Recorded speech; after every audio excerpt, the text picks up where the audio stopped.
This is the CBS Evening News. Bob Schieffer sitting in tonight for Dan Rather. Good evening. For the fourth time since President Reagan took office, U.S. forces went into action against Libya today. U.S. Navy fighter planes shot down 2 Libyan jets in the Mediterranean. The Pentagon called it self-defense, insisted it had nothing to do with the U.S. charge that Libya is building a chemical weapons plant. Libya's Muammar Gaddafi called it an act of American terrorism, and he threatened revenge.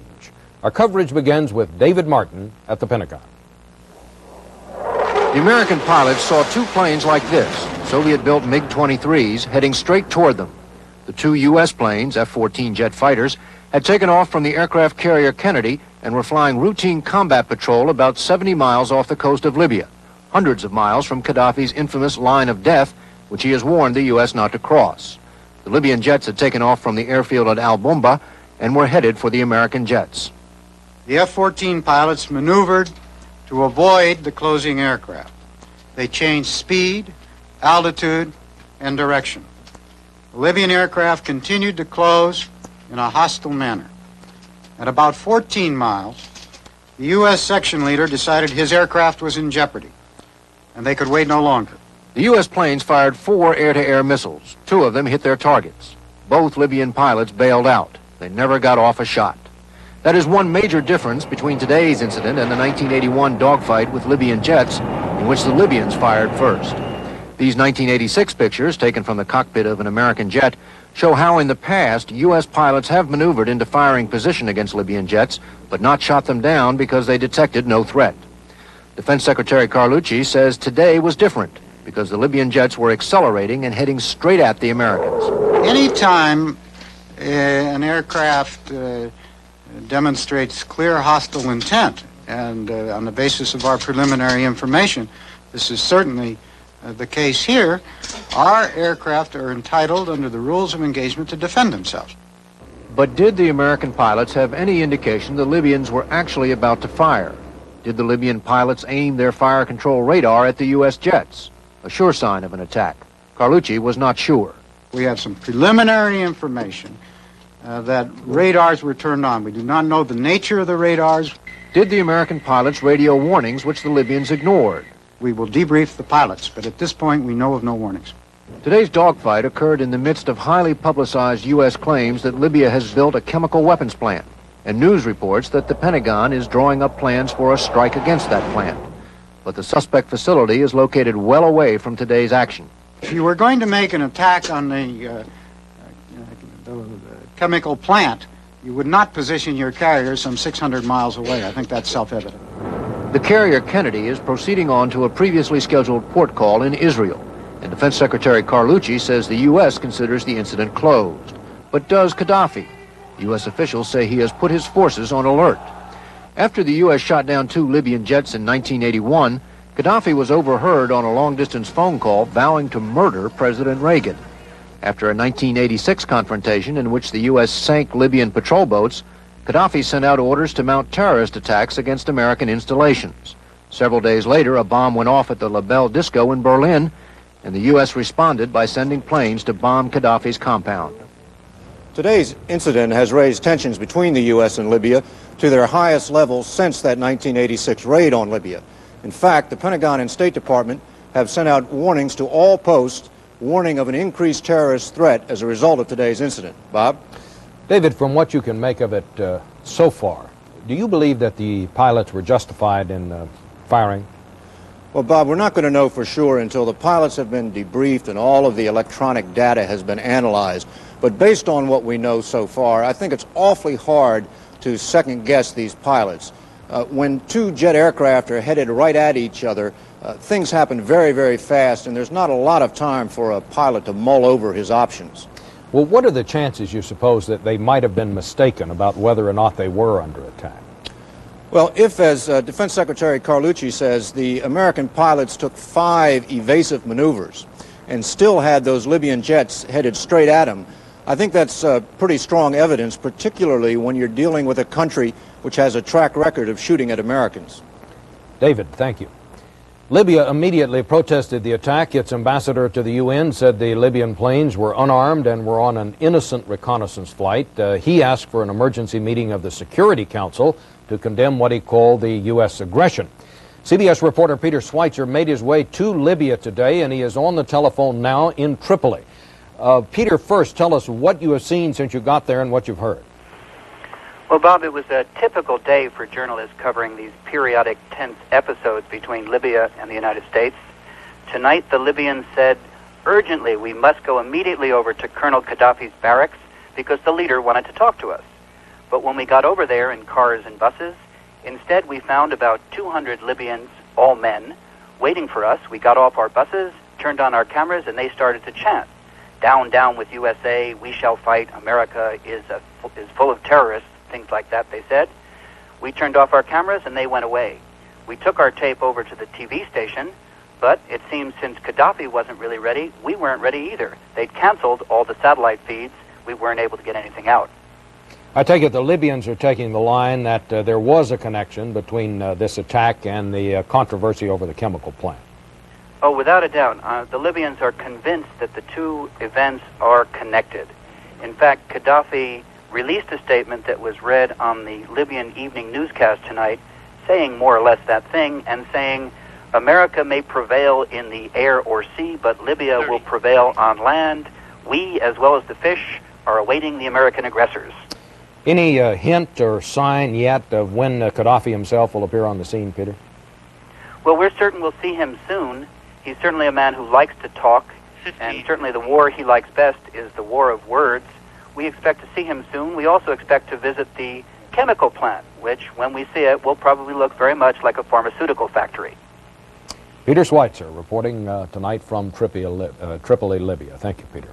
In this country today, Democrats joined Republicans in accepting the administration's account and supporting the attack on the Libyan planes. White House correspondent Bill Plant is with the president in California with more on that. Bill? Well, Bob, the White House flatly denies that the United States was gunning for the Libyans or that it intended to provoke Muammar Gaddafi. In the hours following the attack, officials here put forward what they described as a purposeful, measured reaction, very short on rhetoric.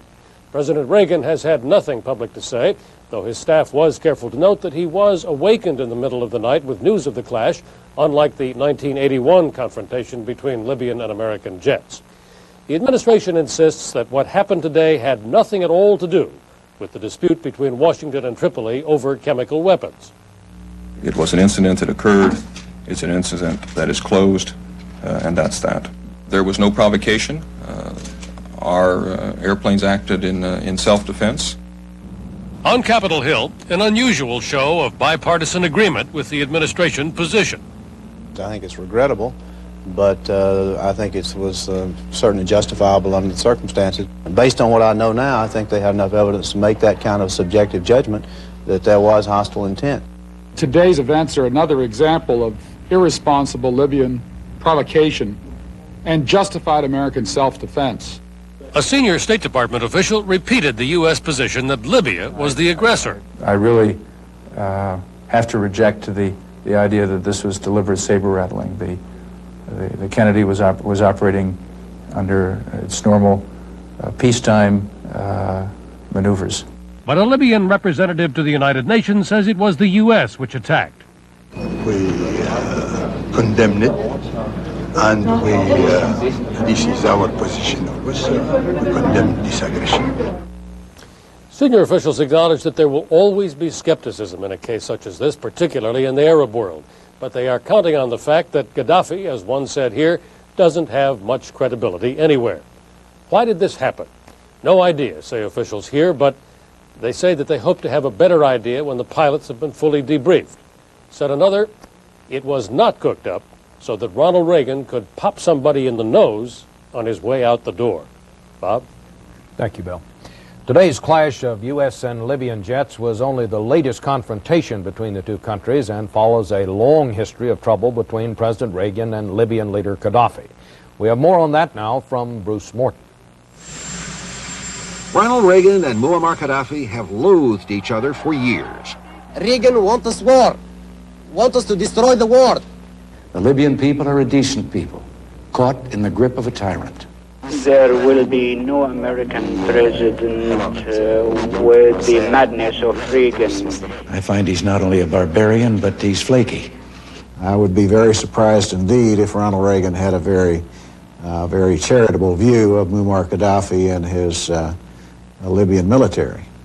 And there have been a series of clashes throughout the Reagan presidency, from the first dogfights over the Gulf of Sidra to the nightclub bombing and the U.S. raid on Libya. We have always set up Gaddafi. Gaddafi has been the most convenient of targets. This is the Arab we like to hate. He has been easy for the Reagan administration. Gaddafi is, in some ways, an attractive target. His own people cheer his public appearances and obediently chant anti-American slogans. But much of the rest of the world sees him as eccentric, unstable, a dictator with a taste for fancy dress. Other Arabs dislike or distrust him. Egypt, his neighbor, almost went to war with him.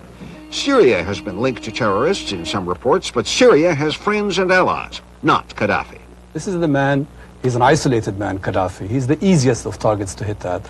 Both used each other as sort of the devil incarnate. I mean, Gaddafi's done that with Reagan for years and years. And in addition, of course, Reagan has always used Gaddafi as a sort of symbol of evil and terrorism in the Middle East.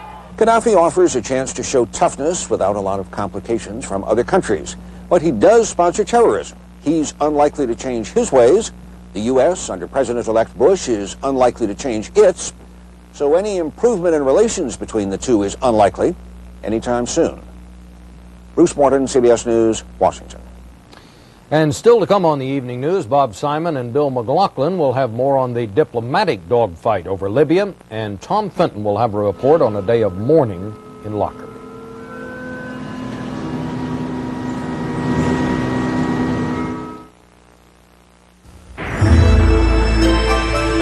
Before you tackle a mountain the size of Everest, you've already made your most critical decisions.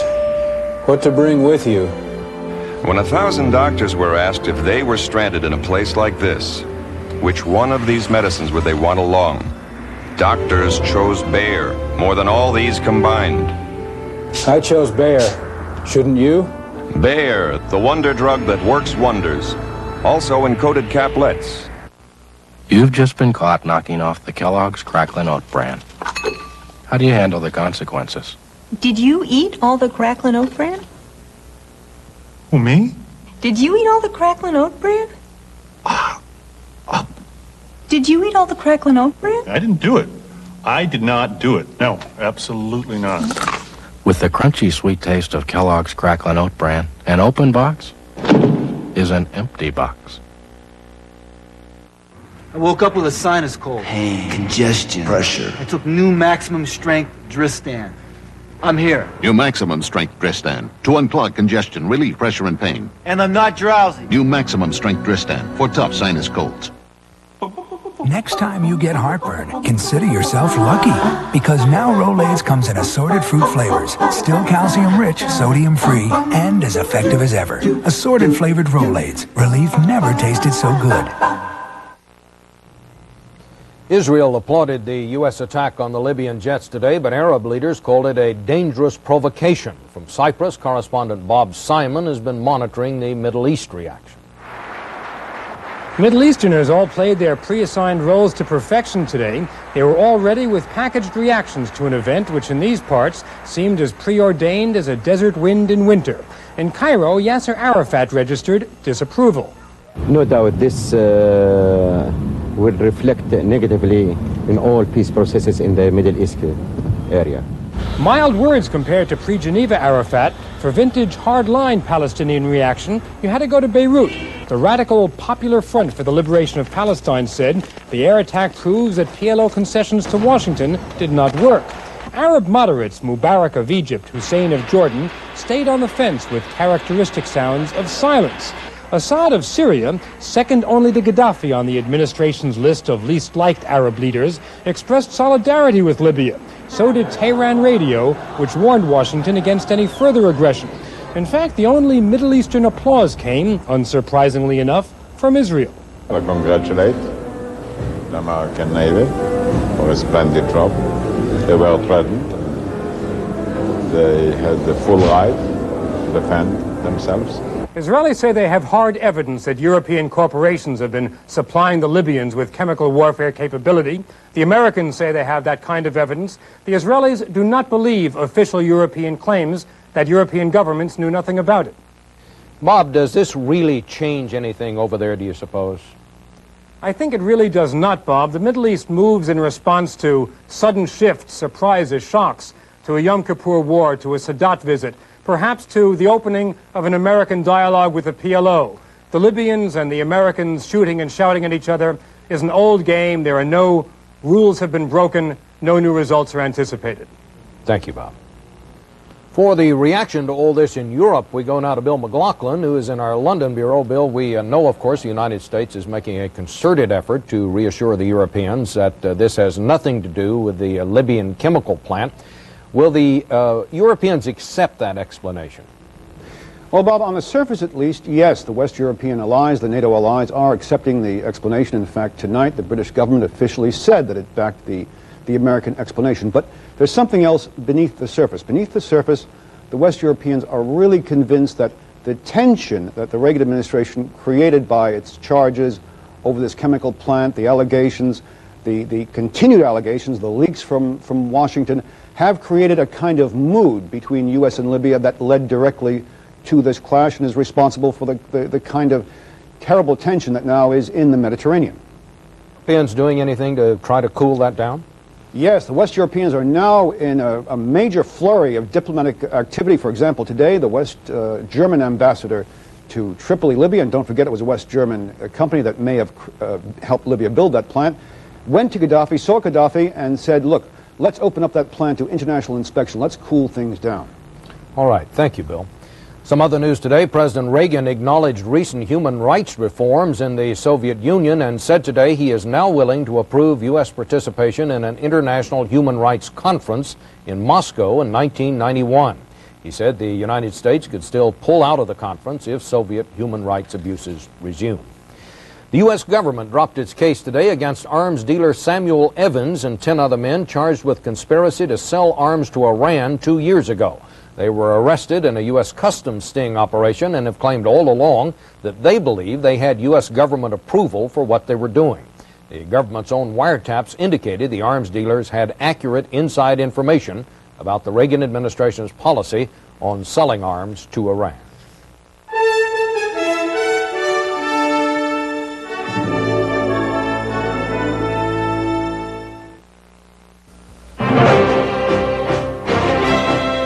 On your path to success, reach for America's strongest financial helping hand, Citicorp and Citibank. More American families own their own homes and attend college with our help, and more get what they want with MasterCard and Visa cards from Citibank than from any other company. We also serve millions of customers in every major marketplace worldwide. Citicorp, because Americans want to succeed, not just survive. Got a nice minty taste to it. That's good. Can you say that about your liquid antacid? If not, taste new Tums Liquid. It has a nice taste to it. It's delicious. Tums tastes the best. New Tums Liquid. It works, and it really tastes good. Reach past Kellogg's and Post for the best tasting raisin brand, Raisin Nut Brand. It's got juicy raisins rolled in crushed almonds. Reach for the stripes, come on, reach for the stripes and get the best taste, Raisin Nut Brand. For Vanish Drop-Ins, the Ball Brothers. I pop in Vanish Drop-Ins and look so clean. So drop in Vanish Drop-Ins. Vanish Drop-Ins are here. Just drop one in the tank to help keep your bowl looking clean and smelling fresh for weeks. And since drop-ins dissolve completely, you never touch them again. What could be easier? So drop in Vanish Drop-Ins. And when you brush, try Dual Action Liquid Vanish. It freshens the bathroom and it outcleans Lysol on tough rust stains below the waterline. Liquid Vanish makes your toilet sing. At a joint meeting of the House and Senate, the Electoral College count was certified today. There were no surprises. George Bush performed his constitutional duties as vice president and officially announced the results. He declared himself the winner and next president of the United States. George Bush of the state of Texas has received for president of the United States 426 votes. Michael S. Dukakis of the Commonwealth of Massachusetts has received 111 votes. Lloyd Benson of the state of Texas has received 1 vote. Incidentally, the White House said today that President Reagan will give a farewell speech to the nation next Wednesday night, 9 days before George Bush takes office. A Department of Energy report delivered to Congress tonight has added billions of dollars and decades to previous estimates of what it will take to get the nation's nuclear defense plants cleaned up and working. Deborah Potter now with that story. A new report from the Department of Energy says that cleaning up the nation's nuclear weapons plants and other energy facilities could cost far more than previously revealed. The price tag that comes out of this is truly staggering.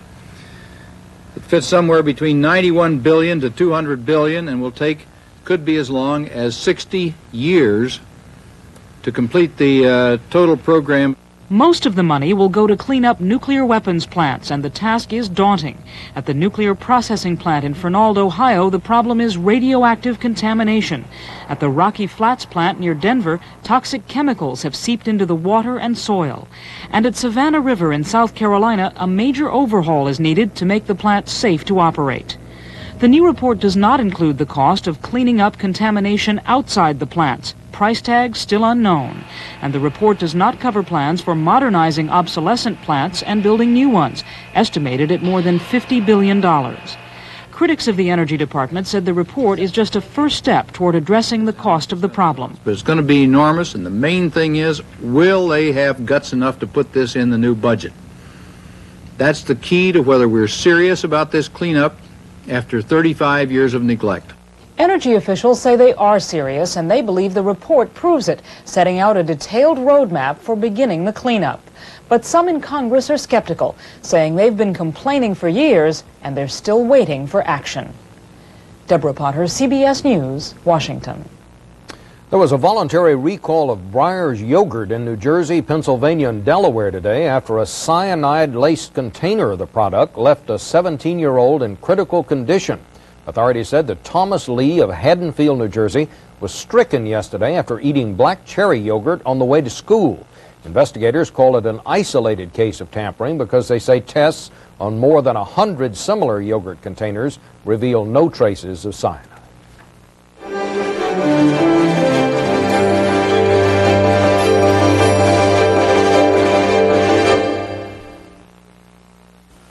It took 2,000 years, but a revolutionary discovery is changing the way men think about coloring their gray hair. It's called Just for Men, from the leader in men's hair coloring. Simply apply Just for Men, and in 5 minutes, shampoo out. Your gray is blended away, leaving your natural-looking color. 5 minutes. Here, look at me. Just for Men leaves your hair looking healthy and fuller, and it won't fade or wash out. Just for Men, in the men's hair care section. Michelle Miller suffers from frequent sinus headaches. The pain is all in here. It's a constant ache and pressure. You can feel like your eyes want to just burst. That's when you need Tylenol Sinus with the maximum strength of Tylenol pain reliever to help knock out sinus pain and the maximum amount of decongestant to break up sinus pressure fast. There is no pressure in my eyes. There is no pain. I mean, everything's great. Maximum strength Tylenol Sinus medication. It's stronger than sinus headaches and it won't make you drowsy. Feel your oats. Post. Oats. Feel your oats with new Post Oat Flakes. Golden toasted flakes with whole grain oat nutrition and whole grain oat taste. Feel your oats with new Post Oat Flakes. Ow! I feel good. If you want to control your sodium, cholesterol, and fat intake, delicious Le Menu Lifestyle lets you feel so good. So good. I got you. For the first time since December 21st, the skies over Lockerbie, Scotland were quiet today. No helicopters flew overhead searching for bodies from Pan Am Flight 103. Instead, Lockerbie remembered and prayed. Tom Fenton reports. Lockerbie is a quiet town, except for one horrendous night 2 weeks ago when bodies and wreckage and aviation gas rained down on it. This morning, a truck rolled through the main street laden with some of the pieces of what was once a Boeing 747. Then the town closed up shop, and it was so quiet you could hear the footsteps of the mourners. Today, Lockerbie was in the thoughts and prayers of people from around the world as it tried to close a chapter and turn a new page.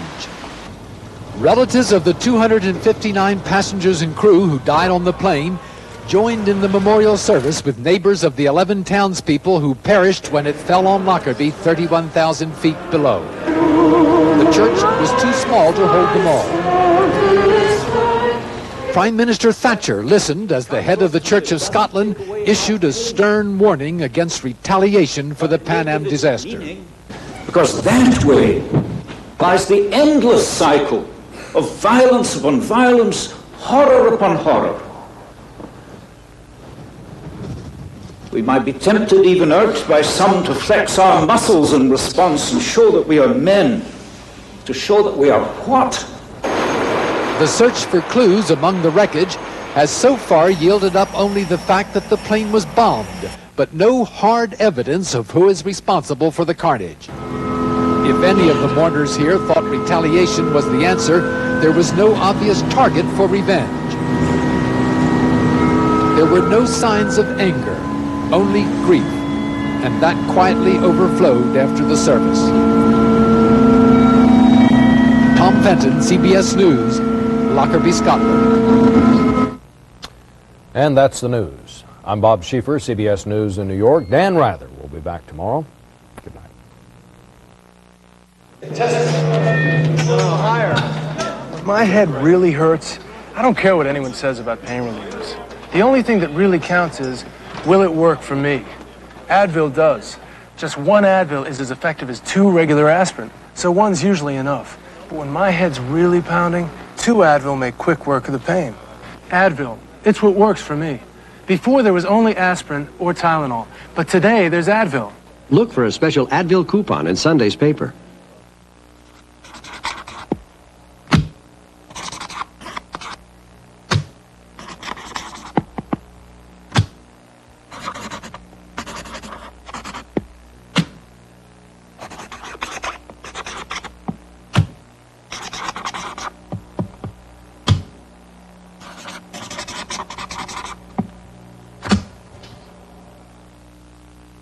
When people count on you, count on Post-it brand notes. It's all about safety out here. Testing the features we build in to keep drivers out of trouble. High-speed handling, maneuverability, anti-lock braking means a lot out on the road. After all, somebody's family is going to be driving this car, maybe even mine. GM cars have been rated best American-built cars by the Insurance Institute for Highway Safety for 11 years in a row.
And I'm Kathleen Sullivan. Tomorrow, continuing coverage of the U.S.-Libyan conflict. Reaction from Washington, Libya, and Moscow on CBS This Morning. This is CBS. I'm Chris Clark. Coming up next on Eyewitness News, Senator Jim Sasser reacts to the U.S. downing of 2 Libyan planes. Public criticism and a consultant's report on the way Cookeville police handled a robbery that ended in murder may bring changes in that police department. As more secret landfill tapes surface, residents head back to court to keep Metro off their property. And some goats with a strange way of dealing with stress. Those stories, plus a deadline Metro students must meet, coming up next on Eyewitness News. Stay with us.